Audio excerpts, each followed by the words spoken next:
Talk about a crusher. Yes! Oh! Are you kidding me? And gone!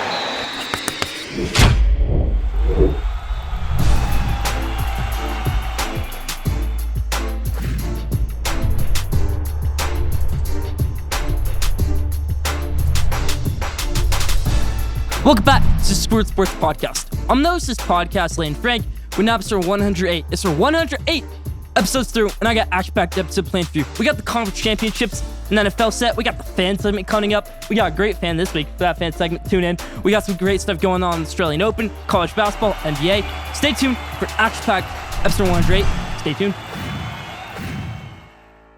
We'll start out episode 108, how we always do, with the headlines in the NBA. Lakers are making moves right now. They're grabbing former top 10 overall pick in 2018 NBA draft, Rui Hachimura. He's going over to the Lakers for Kendrick Nunn. Kendrick Nunn got kind of a guy who had a really good season. Then the bubble kind of messed him up. Really never found his way in the NBA again. Undrafted guy. But Rui Hachimura getting swapped for Kendrick Nunn. He's going over to the Los Angeles Lakers. Will he help LeBron James out? Will he contribute to his team? Leave your thoughts in the comment section. Or will he remain NBA draft bust? Leave your thoughts in the comment section. Milwaukee Bucks, everybody. This is a team where, if they're healthy, they're the best team in the NBA. They're getting healthy right now. You got Chris Middleton coming back. Giannis is playing great right now. Drew Holiday's coming back. It's an interesting thing to look out for right here. Milwaukee Bucks, getting healthy, the right time. Leave your thoughts in the comment section. James Wiseman, another player, getting healthy at the right time. This is a guy we really haven't seen showcase his talents in the league because he came out of Memphis. We never really saw him play in college because he got suspended. Then we see him to draft number 2 overall, kind of get hurt his rookie season, a little bit of a lackluster rookie season. Then the next season, obviously same thing, injuries. They don't make it out of the play-in. Next season, Warriors win the NBA championship. He doesn't play a single game, gets hurt in the G League. So right now, you see James Wiseman coming back. Interested to see how he does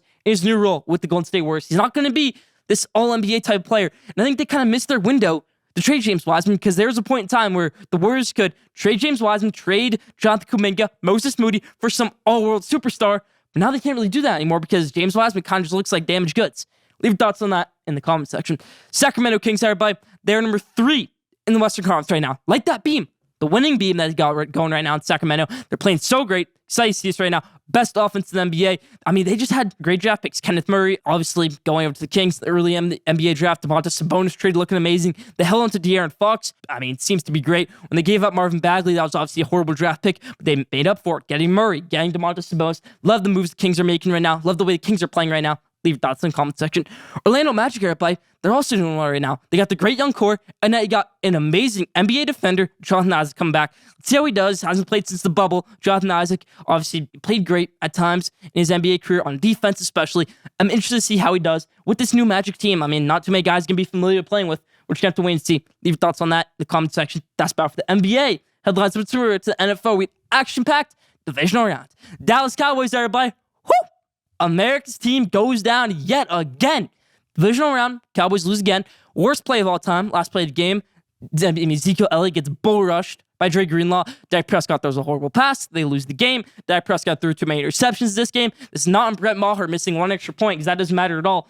San Francisco 49ers, they did beat Dallas Cowboys, and I think it maybe even has a little bit to do with Mike McCarthy being a little bit worried because earlier in that drive, when Dak Prescott threw the interception, and then the 49ers went down to kick a field goal before the end of half, they could kick the field goal. Brett Maher, they didn't kick the field goal. They got the first down, but then threw an interception a few plays later. So if you kick that field goal, get those 3 points. 49ers probably don't get those 3 points later on in that drive. So swings the game over a little bit. Leave thoughts on that in the comment section. Cowboys go down. I can't talk, though. I'm a New York Giants fan. What a horrible showing that was by Danny Dimes and Saquon Barkley. Got an interesting offseason coming up for the Big Blue. Jacksonville Jaguars, everybody. Trevor Lawrence, they showed fight. They showed grit. They fumbled in the red zone. Can't do that. Late in the game, Jaguars getting eliminated.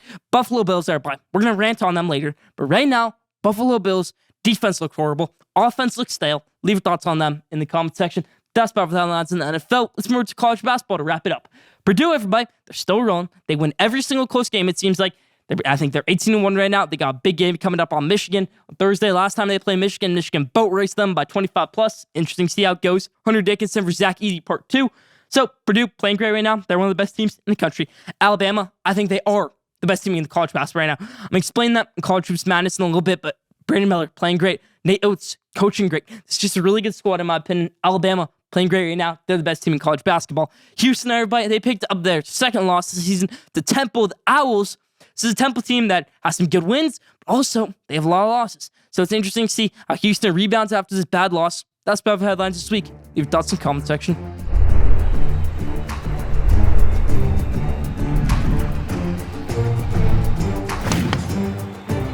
Alright, we're nearing the end of Schoolyard Sports NFL Game Day. The second to last Schoolyard Sports NFL Game Day. We're not even going to pick the Pro Bowl. Pro Bowl isn't even a real thing anymore. So, conference championships this week, and we got a Super Bowl in 2 weeks. Let's pick the conference championship games this week. We got 49ers versus Eagles. We got Chiefs versus Bengals. Let's hop into it. 49ers versus Eagles up in Philadelphia. This is the day game. I got the San Francisco 49ers win this one. I think they outcoach the Philadelphia Eagles. I think Kyle Shanahan outcoaches Nick Sirianni. I think Shane Steichen and Jonathan Gannon have head coaching jobs on their mind right now. Give me the 49ers over the Eagles. Brock Purdy makes the Super Bowl as Mr. Relevant in his rookie season. Chiefs versus Bengals. The Bengals have owned the Chiefs and the Joe Burrow, Jamar Chase era. I mean owned. They're 3-0 right now. They obviously beat them in the conference championship game last year. But no tradition lives forever. Andy Reid doesn't get outcoached by Zach Taylor. They win this one. I think coaching is what impacts these conference championship games. Kyle Shanahan has been in this position before. He's won and he's lost. Andy Reid has been in this position before. He's won and he's lost. Give me the Chiefs over the Bengals. They've lost to Cincinnati twice, and they obviously lost last year in Kansas City in the conference championship game. But that was a little bit of a fluke. Give me Kansas City in a tight one against Cincinnati Bengals. Let's go Chiefs. Let's go 49ers. We got a rematch of Super Bowl 53 from a few years ago. Let's do it. Chiefs versus 49ers in the Super Bowl. Brock Purdy versus Patrick Mahomes. Those are my picks. Leave thoughts in the comment section.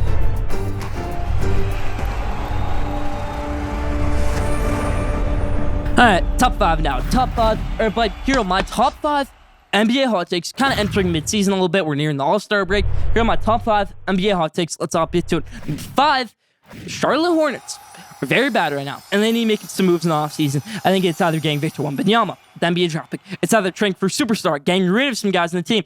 Because right now, this isn't working. You're 12-35 right now, and you got LaMelo Ball, who's one of the best young players in the NBA. Don't waste that talent. Do better, Charlotte Hornets. Do better, Michael Jordan. You're the owner of this team.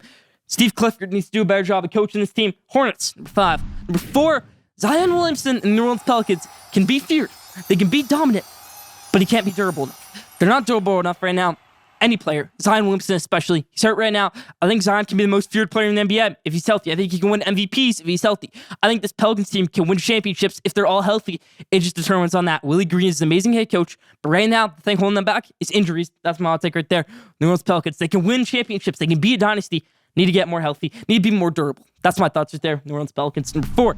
Number 3, Cleveland Cavaliers. And I said this last year, will be an NBA dynasty in the Eastern Conference. They will run the East. They will be a top 3 team in the East for the next 10 years. I don't doubt that. Darius Garland, Donovan Mitchell, Evan Mobley, Isaac Okoro. Kevin Love's going to be there for a few more years. This is a very exciting team in my eyes. Cleveland Cavaliers, number 3. They got the vets. They got the young guys. Ricky Rubio's coming back. I don't doubt this team can make the conference rounds, whatever it might be. Maybe the NBA Finals. Cleveland Cavaliers, number 3. Number 2, the Oklahoma City Thunder will be feared, and they can be a different type of team in the playoffs if Chet Holmgren comes back healthy. Say you have a big 3 of Shai Gilgeous-Alexander, you have Josh Giddey, and you have Chet Holmgren. I think this is a very, very solid squad that can probably do some damage in the play-in or in the first round of the NBA playoffs to make the second round right there, conference semifinals. Thunder, that's my hot take right there, number 2. And number 1, my biggest NBA hot take, the Phoenix Suns aren't making it out of the first round. The way they've been playing right now is not. They got Devin Booker, who's not playing great right now. You got Rui Hachimura. This is a team that started the season 15-6. Now they're sitting about 22-24 right now. That's a problem. Jay Crowder obviously needs to be moved. DeAndre Ayton obviously doesn't want to be there. Monty Williams, kind of that coaching ride going over right now. I think this team's ride ended when they got destroyed by Dallas Mavericks in Game 7 last year. Phoenix Suns won't make it out of the first round of the NBA playoffs. That's my number 1 hot take. Leave your thoughts in the comment section. That's my top 5 this week.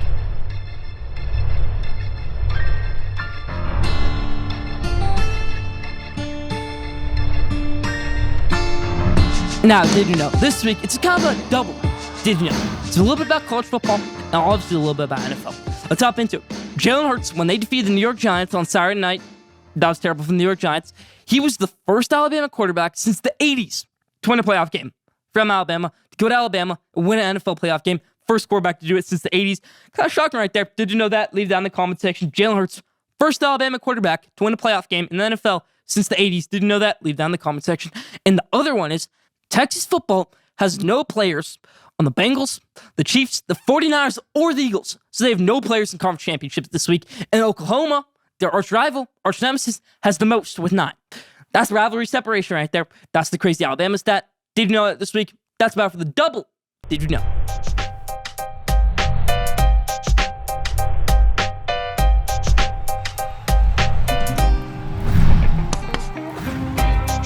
The spotlight this week is name, image, and likeness, NIL, as people like to call it. The most interesting thing taking over sports right now, all of sports, or just college sports, name, image, and likeness, where a player can get paid to play in college. And the main example of that this week was Jaden Rashada, 5-star quarterback.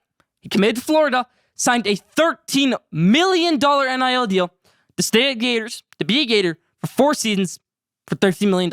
And he accepted it. And then he signs his letter of intent. And when you sign your letter of intent, that's not, you can't just decommit after that. You're signed in, you're locked in with the school. But the NIL deal fell through. He's not going to Florida anymore. He's taking visits to Colorado, taking visits to TCU. But why do we just let this happen so easily without any problems, without any NCAA restrictions? Because the recruit was just promised $13 million from Florida, the university. That can't happen. It has to be from another sponsorship, not just the Gator Fund. That's what they call it right there. I think this is an issue right here because obviously the money fell through. Jaden Rashada has to find a new home. These teams, Florida has to find another quarterback. But this is the main problem with college football because NCAA is more focused on Jim Harbaugh buying a recruit a hamburger than Jaden Rashada getting promised $13 million to play football at Florida and then not going there. We're making this like the NBA. We're making this like pro sports, which it shouldn't be. That's the problem with NIL right now. NIL playing way too big of a role in college sports. It needs to be sanctioned. You can't just promise a recruit $13 million to stay in college for 4 years. There are the upsides to NIL. Say the Michigan one more year fund. You got all the Michigan players coming back this year except for 2. You have Zach Zinner coming back, Blake Corum coming back, who was a Heisman contender this year. So that's the good part of NIL. But then this is the bad part of NIL. Are you on the good side or the bad side of name, image, and likeness in college sports? I think it has a bigger impact in college football than it does in college basketball because in college basketball, you're going straight to the league. You're probably, most college basketball players get paid anyways. So yeah, that's my thing right there. The NIL. That's my issue with it. The Jaden Rashada issue is the main example of it. Leave thoughts in the comment section. That's about for my spotlight this week.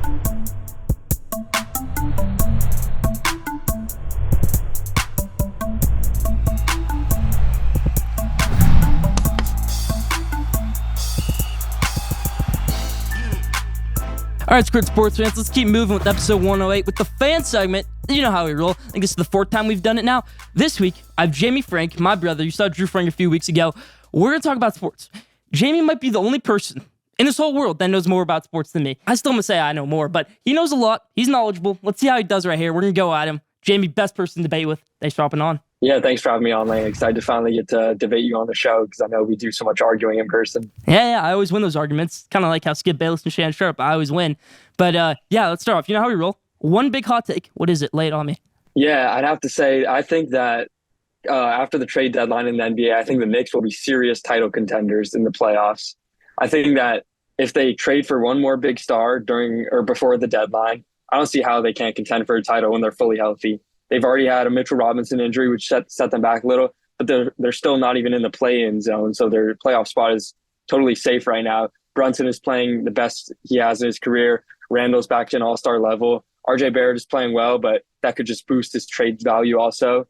I don't see who can compete with the Knicks when they're fully healthy and have another superstar. You know, you and Drew both up on here, and you both say the New York Knicks are going to be title contenders, and I'm a Knicks fan too, but I fully disagree with that.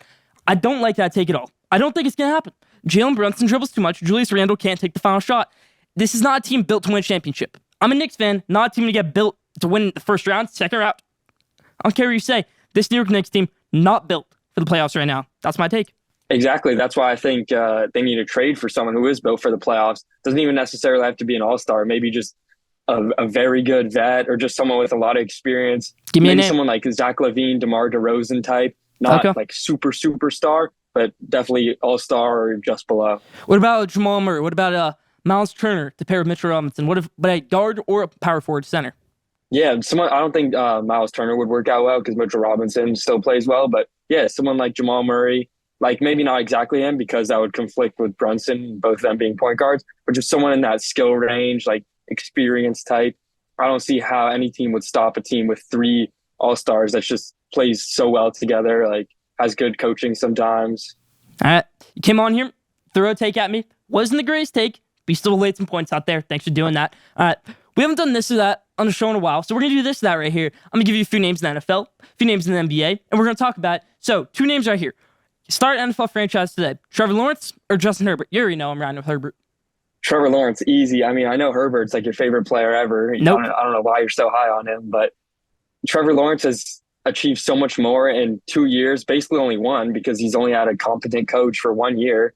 Same can be said for Justin Herbert. Justin Herbert in their both of their first playoff appearances. So I don't know how you could ever make the case for Herbert over him. You may think Herbert has better talent, but he definitely has not shown it at all in 3-4 years in the league. And Trevor Lawrence has shown it in one normal year. So give me Trevor Lawrence all day. Justin Herbert might not even have a competent head coach right now. Brandon Staley blew a 27-point lead. He was the defense coordinator at William & Mary 2 seasons ago. You had Anthony Lynn your first season. Anthony Lynn probably doesn't even... Anthony Lynn was just a terrible head football coach in the NFL after the Phillip Rivers era. So yeah, I disagree with you. I'm going Justin Herbert. Turn on the talent level. Justin Herbert is there.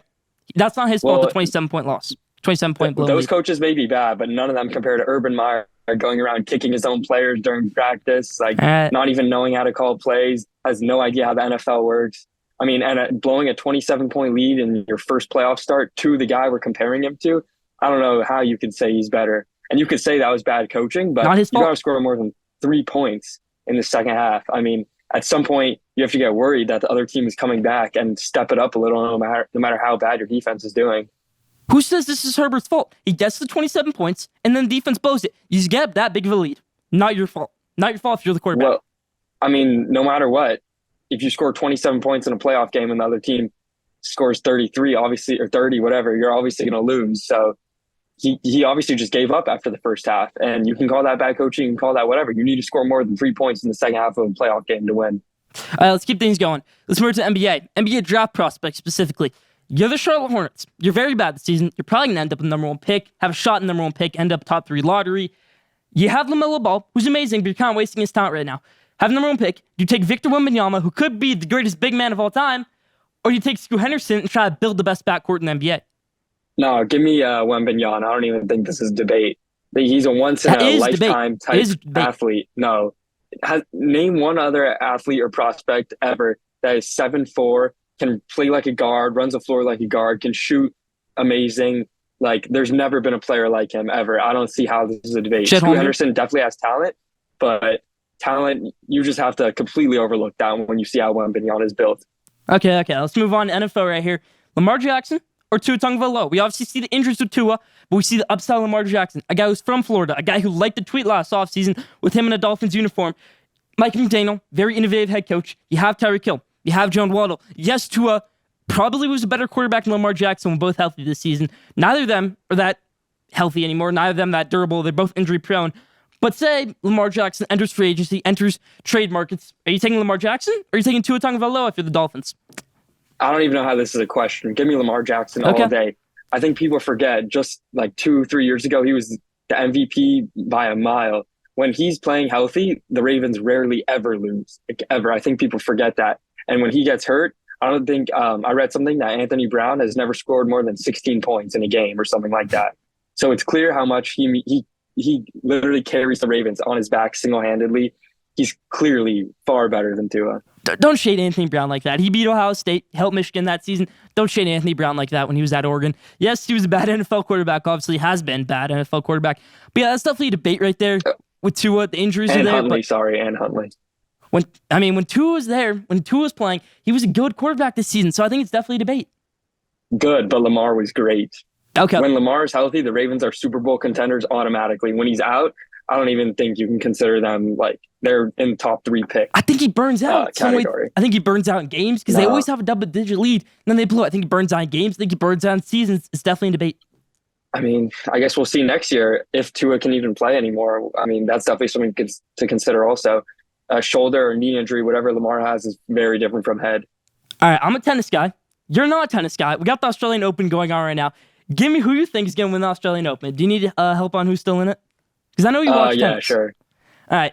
Novak Djokovic tennis is still on in my it. free time a little bit. Stefanos Tsitsipas is still in it. You got Ben Shelton, American still in it. You got Tommy Paul, another American still in it. Andrei Rublev's going off tonight against Novak Djokovic. So give me your pick. Karen Khachanov? I mean, great to see some young Americans still in the running, but no one's beating the GOAT, Joker. I mean, he Not the just GOAT. has so much experience, like has some motivation in the Australian Open specifically because they wouldn't let him in a few years ago, I think. So I don't think anyone's beating him. My pre-tournament pick was Stefanos Tsitsipas. He's still in it, so I'm riding out with that. He's in the semis right now. That's my Australian Open pick. Let's move to soccer. This is the one sport you know more about than me. What's the future of the MLS? Because you see rumors that Lionel Messi is going to take a massive bag to go to Miami. You see rumors Ronaldo's going to take a massive bag to go to LA, go to Kansas City. Do you think that's good for MLS? To pay these players like Al Nassr, getting Ronaldo, giving him massive contract. Could MLS do that? Try to boost the sport a little bit. Maybe bring him some of these homegrown guys like Weston McKennie, Sergio Dest, Christian Pulisic. What's the future of the MLS? Yeah, I think it's definitely a good strategy to bring some of these older soccer players. Like Messi's the best player of all time. So it's obvious that he's going to draw a huge crowd to the stadiums and just kind of show more Americans about soccer and how fun it is to actually watch him play. So I think it is going to take a lot of money to get some of these stars back to America and like the European stars who just want to play in England. But I think it's definitely a good strategy. The World Cup being in North America in 4 years will help a ton. So I think soccer just has to grow as a game more in the US and people will appreciate the MLS more and it'll just grow as a league and get more star players. This is crucial. Next 4 years to the United States to build soccer. I think World Cup helped me understand soccer. I know so much about soccer now, and I know you do too. Thanks for hopping on. I obviously won this debate. Leave your thoughts in the comment section. You think won the debate? I did. But thanks for hopping on. Yeah, thanks for having me, Lane. It was nice defeating you in this debate. All right, Schoolyard Sports fans, that was awesome defeating Jamie in the fan segment this week in the debate. But if you want to be on the fan segment, if you want to be on episode 109, leave your thoughts in the comment section. Comment on Schoolyard Sports Instagram. We obviously leave a post out there. DM us. Shoot us a DM whenever you want. Come on, be the fan segment next week or in the future episodes. Leave your thoughts in the comment section.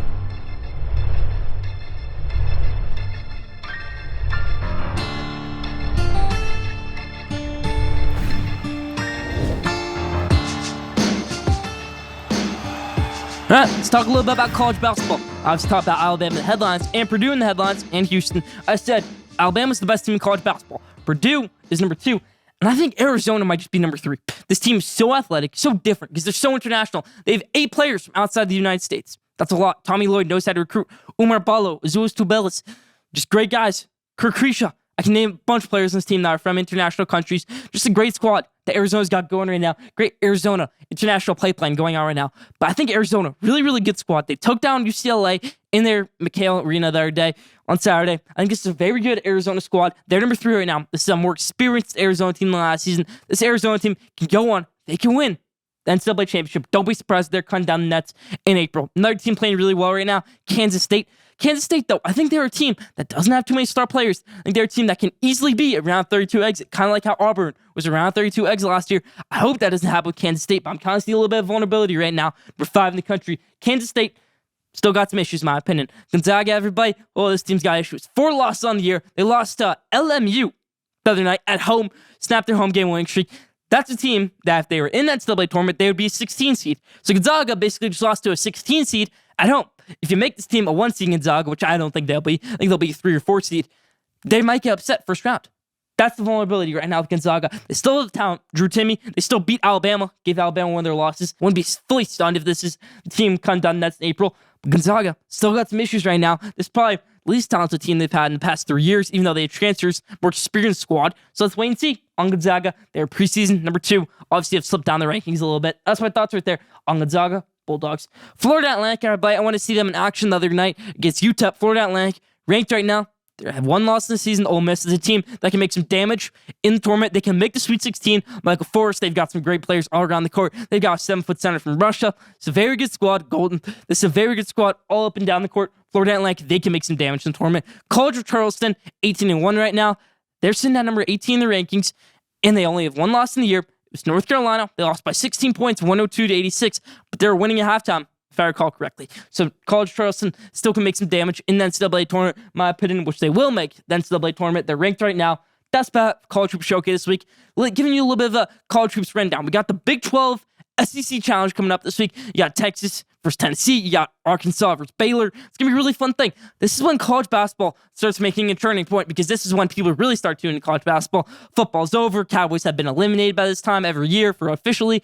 So yeah, this is when college basketball starts to ramp up. Big 12 SEC Challenge type of time. It's my favorite time of the college basketball year. outside March Madness. Leave your thoughts in the comment section. That's our Hoop Showcase this week.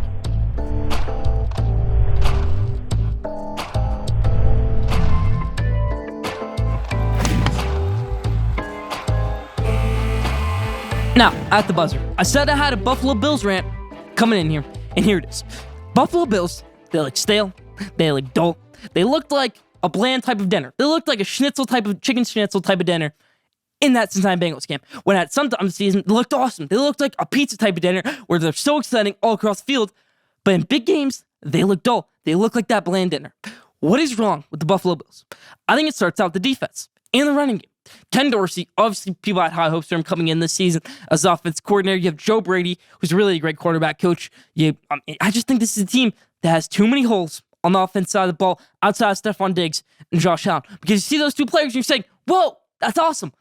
They're best friends. They're great players. They can do great things with each other. But when you can't run the ball, you can't open up that connection. When you can't throw the ball to Cole Beasley, can't open that connection. When you can't complete passes to Dawson Knox, can't open up that connection. When you get horrible field position because defense is terrible, can't open up that connection with Josh Allen and Stephon Diggs. So this team has issues right now. I think they need to be assessed in the offseason because maybe that golden window is going out the way right now. I don't think they ever really had a Super Bowl window because this team has been struggling the past 3 seasons in the playoffs.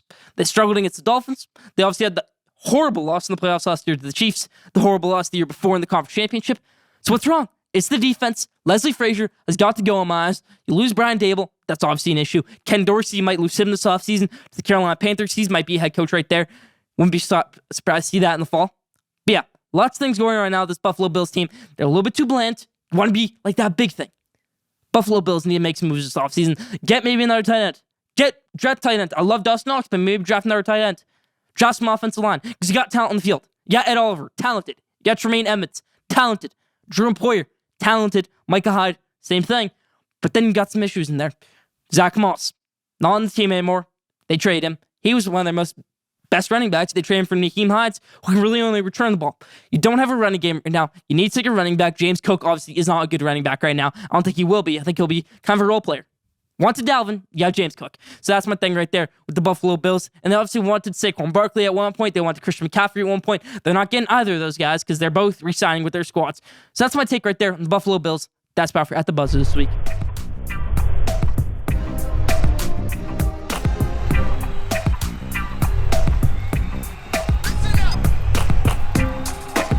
Now, the best flash question day. This week's question day is, will Bronny James, son of LeBron James, the greatest basketball player of all time, be successful in basketball? Because right now, he unofficially gave his top 3 of Ohio State, Oregon, and USC, and he got named a McDonald's All-American this week, so he's kind of making strides in basketball right now. Will he be successful? Because kind of said that wasn't my really top 3. I'm still exploring other options. I'm still exploring schools like Michigan, schools like Memphis, schools like UCLA. I might go to one of these schools.